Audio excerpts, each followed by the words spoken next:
nama aku Keri Krisyanti and welcome back to my channel. Hari ini aku pengen ngomongin gimana sih caranya aku ngatur keuangan dalam berbisnis. Karena aku sadar juga, mungkin teman-teman banyak yang baru mulai bisnis.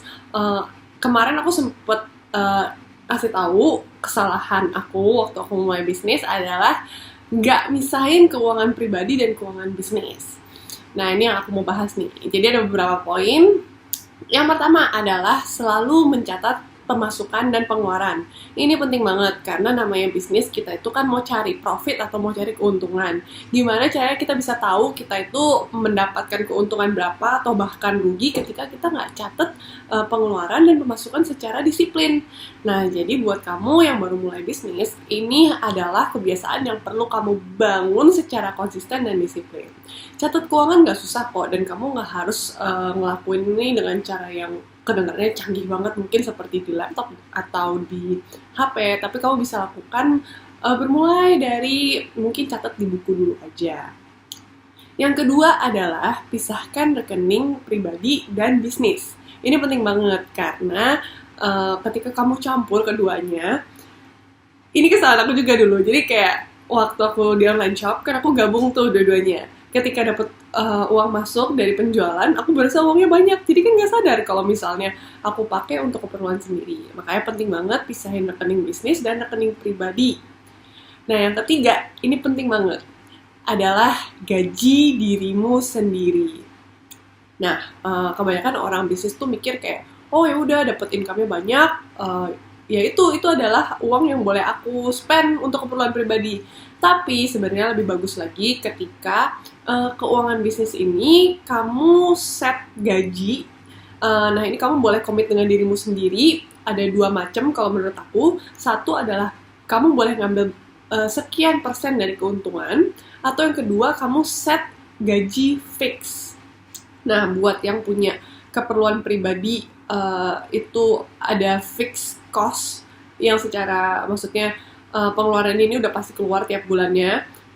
Aku sih lebih nyaranin punya fix gaji, karena dengan begitu kamu akan lebih merasa aman dan kamu bisa mengatur gaji yang fix itu untuk kamu atur untuk keperluan kamu sehari-hari. Tapi kalau misalnya kamu merasa diri kamu bisa lebih semangat ketika kamu di set sekian persen dari keuntungan, ya why not? Tiap orang kan punya cara yang berbeda-beda, tapi ini cara yang pernah aku gunakan. Kemudian yang keempat, untuk mengurangi biaya keluar atau cost, ini adalah cara yang baik kamu bisa lakukan adalah sharing cost dengan teman yang menjalankan bisnis serupa. Contoh, kamu perlu kantor, kamu nggak harus kok sewa satu ruko untuk dirimu sendiri, tapi kamu bisa juga ajak teman yang mungkin butuh kantor juga, terus sewanya bareng-bareng. Jadi lumayan kan, misalnya satu bulan berapa juta bisa dibagi berdua atau mungkin bertiga, tergantung kebutuhannya.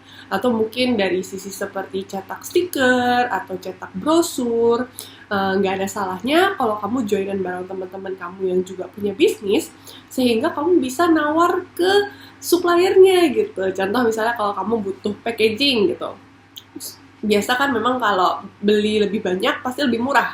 Nah, kalau kamu joinan sama teman, otomatis jumlah packaging yang dibutuhkan kan bisa digabung jadi lebih banyak, kamu bisa nawar harga yang lebih murah. Yang kelima adalah free marketing. Sebisa mungkin ketika baru memulai bisnis, kalau aku pribadi, waktu aku belum punya budget untuk marketing, aku akan berusaha mencari cara untuk dapetin free marketing. Gimana caranya? Bisa dengan minta teman-teman nge-post di Instagram mereka, bisa minta tolong teman-teman untuk nge-review, atau mungkin bikin broadcast message yang bisa dibantu untuk di-broadcastin ke orang lain, atau di-broadcastin ke grup. Atau banyak sih caranya untuk free marketing, bisa juga dengan bikin video YouTube mungkin, atau nge-post di Facebook. Nah, jadi sebisa mungkin ketika belum punya begitu banyak budget, coba jadi lebih kreatif untuk mencari cara untuk dapetin free marketing. Yang keenam, paling terakhir dan paling penting adalah fokus pada penjualan. Karena tulang punggungnya bisnis itu penjualan. Tanpa penjualan tidak ada uang masuk atau income yang bisa kamu gunakan untuk menggaji dirimu sendiri atau menggaji supplier dengan cara kamu beli barang dari supplier, menggaji mungkin staff-staff yang kerja bersama dengan kamu untuk membangun bisnis ini. Jadi penting banget untuk fokus pada penjualan. Penjualan tuh paling penting. Nah, itu aja sekian tips dari aku. Mudah-mudahan bisa membantu. Dan kalau kamu merasa video ini membantu kamu, jangan lupa di like, subscribe, dan komen. Thank you for watching and see you on my next video. Bye-bye!